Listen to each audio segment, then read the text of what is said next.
Hello everyone, welcome back to the channel. It's 2021 and we finally made it through January. So pretty good month to start the year off.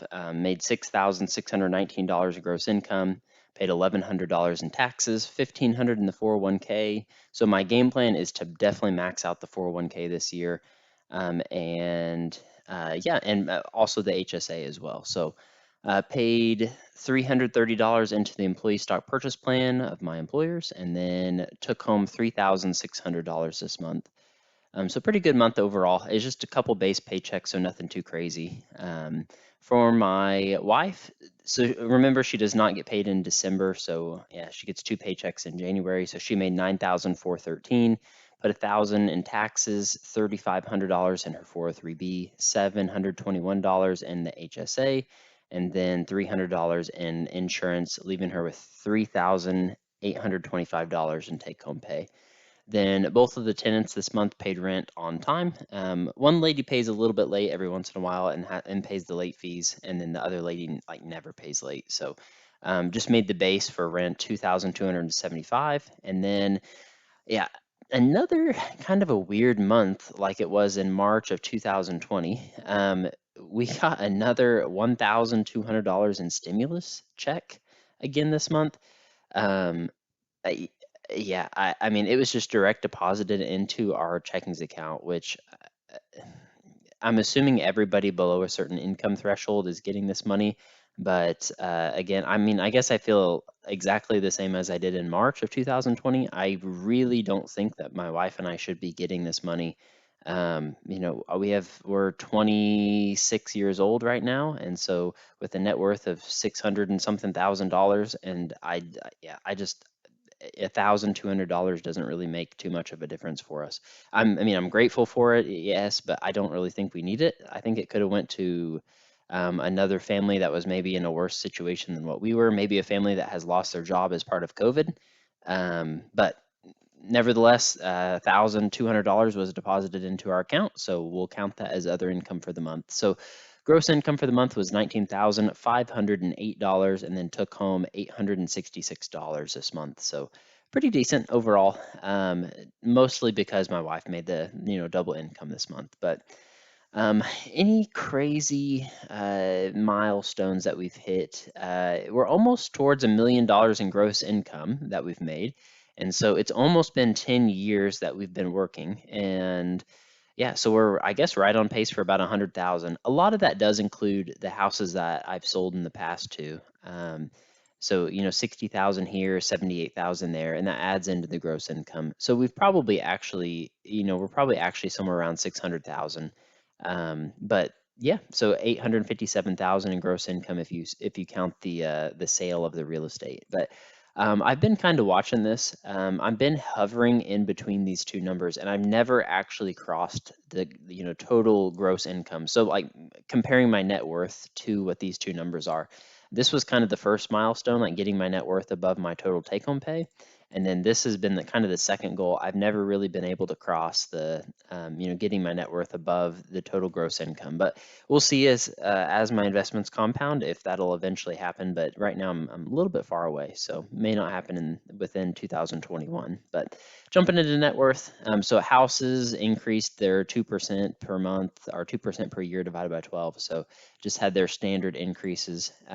I'm still kind of watching house number 4. The market's still saying somewhere in the 330s to $340,000 range. So, for now, I'm going to leave this at 304, but I may update this in a couple months, just depending. But no other changes in terms of property investments this month. I did not make any other contributions to M1 Finance. I'm trying to get in the mindset of buying when the market is red and not when the market's green. And so this was literally just a month of everything going up pretty much all month long. So yeah, so I did not put anything, but M1 Finance is up like 11% just this month. So we went from 30,000 to 34,000.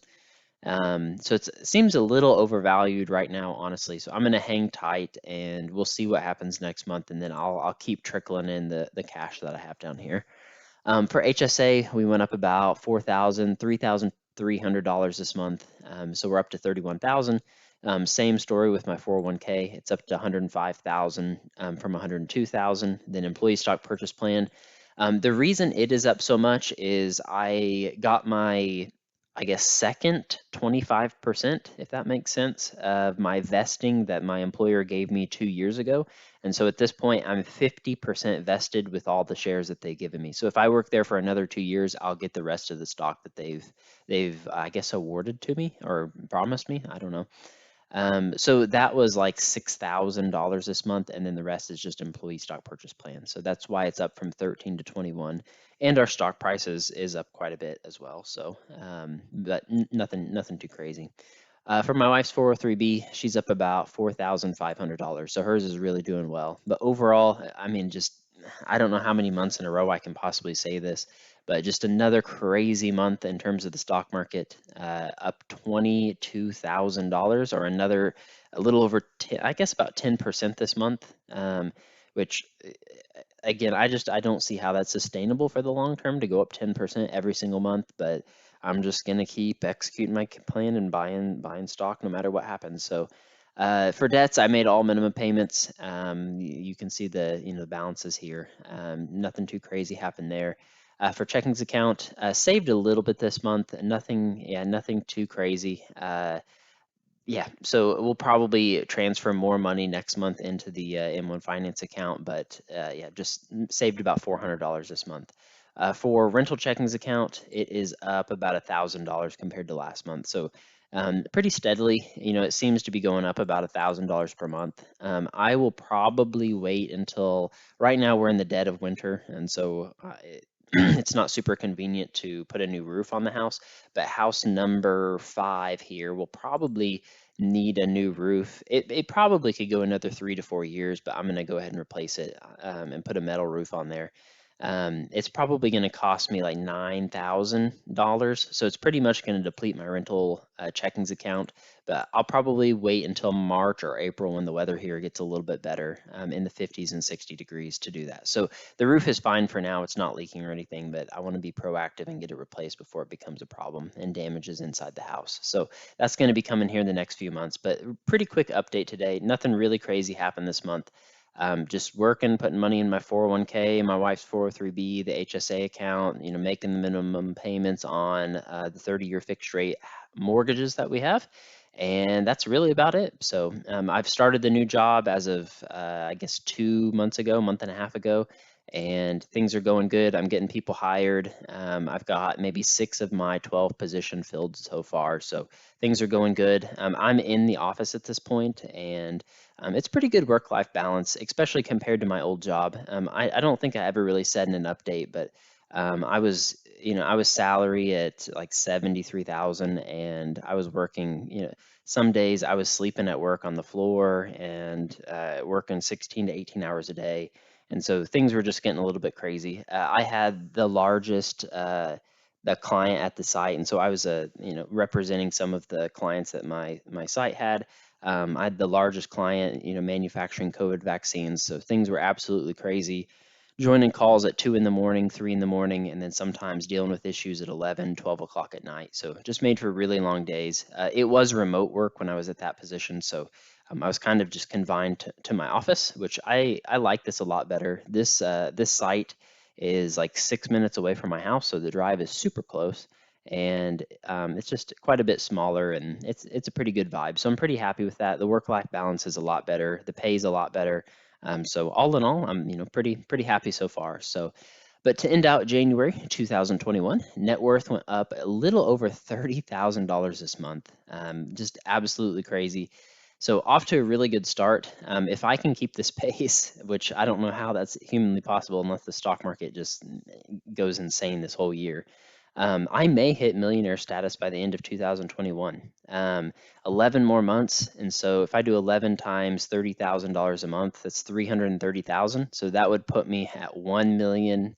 $15,000. How's that for some quick math? So I don't know. I don't think it's realistic for that to happen, but yeah, but nevertheless, still off to a good start as of January, up $30,000 for my goal pace. And so I should be at like 460-ish thousand dollars, and I'm actually at 685. So I'm $219,000 ahead of my goal pace of becoming a millionaire by the age of 30. So I have tons and tons of wiggle room. A lot of that's going to depend on what the stock market does over the next 3 or 4 years, what the real estate market does.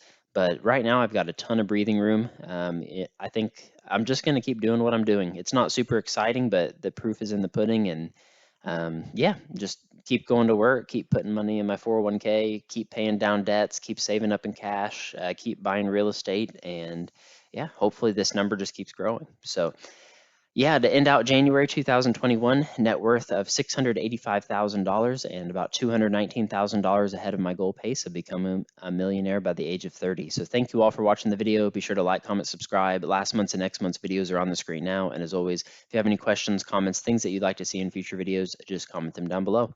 Thanks everybody, and we'll see you in the next video.